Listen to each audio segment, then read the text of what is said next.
శ్రీ విద్యా ఛానల్కి స్వాగతం అండి. అయితే ఆషాఢ మాసంలో వచ్చే వారాహి నవరాత్రులు చేయటం వల్ల ఎటువంటి సత్ఫలితాలు పొందుతాము? అయితే వారాహి దేవత అంటే ఎవరు? అసలు ఏ నైవేద్యాలు పెట్టాలి?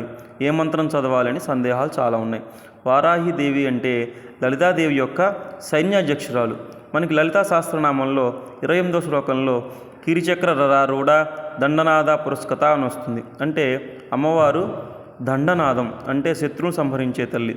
అంటే మన ఈ అమ్మవారిని పూజించడం వల్ల మన శత్రువుల మీద జయం పొందుతాము. బ్లాక్ మ్యాజిక్, తర్వాత financial problems, home loans, job, ఇలా అన్ని రకాల సమస్యలు తీర్చే తల్లి వారాహి. అయితే ఈ 9 రోజులు మీరు సూక్ష్మంగా చేసినా కూడా సంపూర్ణ ఫలితాలు పొందుతారు. అయితే ఈ వారాహి నవరాత్రులు అనేవి చాలా విశేషమైనవి.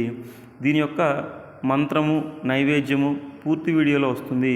మన ఛానల్ సబ్స్క్రైబ్ చేసుకోండి. చక్కగా అవన్నీ మీరు పాటించవచ్చు.